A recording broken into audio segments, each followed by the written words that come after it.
నమస్కారం, నేను Sahasra. Welcome to our channel. మీ ఇంట్లో మంచి జరిగితేనే ఓటు వేయండి అంటూ మాజీ ముఖ్యమంత్రి వైఎస్ జగన్మోహన్ రెడ్డి ప్రచార సమయంలో ప్రజలను అభ్యర్థించారు. ఇప్పుడేమో ఎంతో మంచి చేశాం, ఎన్నో సంక్షేమ పథకాలు అందించాం, విద్య వైద్య వ్యవస్థను అభివృద్ధి చేశాం, అయినా అందరి ఓట్లు ఏమయ్యాయో, ఎందుకు ఓడిపోయామో తెలియడం లేదు అంటూ అధికారం కోల్పోయాక 2 సార్లు కామెంట్ చేశారు.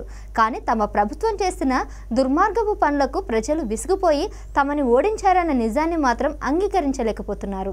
ప్రస్తుతం టీడీపీ అధికారంలోకి రాగానే గత ప్రభుత్వం చేసిన స్కాములు ఒక్కొక్కటిగా బయటపడుతున్నాయి. తాజాగా జగన్ అండ్ కో చేసిన మద్యం కుంభకోణం వెలుగులోకి వచ్చింది. 2019లో అధికారంలోకి రాగానే దశల వారీగా మద్యాన్ని నిషేధిస్తామని చెప్పిన జగన్ ప్రభుత్వం మద్యం షాపుల నిర్వహణ ప్రభుత్వమే చేసేలా విధానాన్ని తీసుకువచ్చింది. ఈ లిక్కర్ ముసుగులో జగన్ అండ్ కో భారీ మద్యం కుంభకోణానికి దారితీసింది. మద్యం తయారు చేసే దగ్గర నుంచి కొనుగోలు, సరఫరా, విక్రయాల వరకు అన్నింట్లో 5 ఏళ్లలోనే భారీగా దోచుకున్నారు.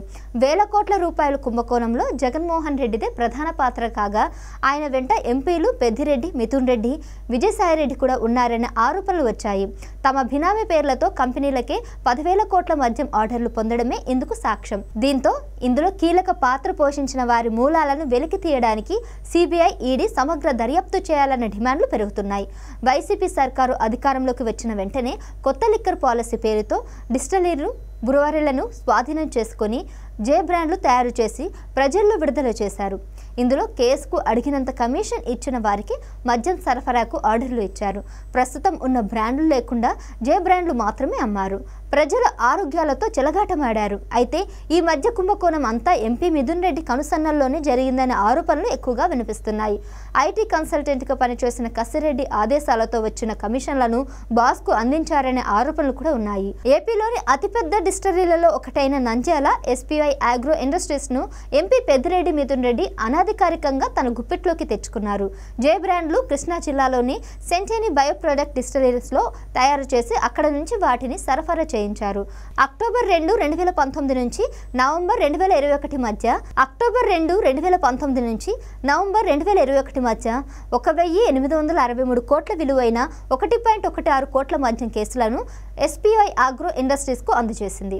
ఢిల్లీ లిక్కర్ స్కామ్ లో ఆరోపణలు ఎదుర్కొంటున్న టైటన్ కంపర్ ప్రైవేట్ లిమిటెడ్, ఏపీకి చెందిన ఆదాన్ డిస్టిలరీస్ ప్రైవేట్ లిమిటెడ్ మధ్య అభినవ సంబంధం ఉంది. ఢిల్లీ మద్యం కుంభకోణంలో విజయసాయిరెడ్డి అల్లుడు వెనక శరత్చంద్రారెడ్డిని 1.5 ఏళ్ల కిందటే ఈడీ అరెస్ట్ చేసిన సంగతి తెలిసింది. ఈ కుంభకోణంలో ఆయనదే ప్రధాన పాత్ర అని, ఢిల్లీలోని మద్యం వ్యాపారంలో 30% ఆయన ఆధీనంలో ఉందని ఈడీ వెల్లడించింది. కొన్ని ఇతర బినామీ సంస్థలతో పాటు ట్రైడెంట్ కేంఫర్ ప్రైవేట్ లిమిటెడ్ టీకేపీఎల్ ద్వారా ఈ లావాదేవీలు నిర్వహించినట్లు తెలిపింది. ఆదాన్ డిస్టిలరీస్ వ్యవస్థాపక డైరెక్టర్లలో ఒకరైన కాశీ చయానుల శ్రీనివాస్ గతంలో టైటన్ కేంఫర్ ప్రైవేట్ లిమిటెడ్ అంటే టీకేపీఎల్కి సిఎఫ్గా ఉన్నారు. అయితే దీనికి ఏపీ మద్య కుంభకోణానికి ఏంటి సంబంధం అనుకుంటున్నారా? ఏపీలో చోటు చేసుకున్న లిక్కర్ స్కామ్ మూలాలు అటు ఢిల్లీ వరకు విస్తరించి ఉన్నట్లు సమాచారం. దీంతో రంగంలోకి దిగిన సిబిఐ, ఈడీ వారి మూలాలు పూర్తిగా బయటకు తీసేందుకు ప్రయత్నిస్తుంది.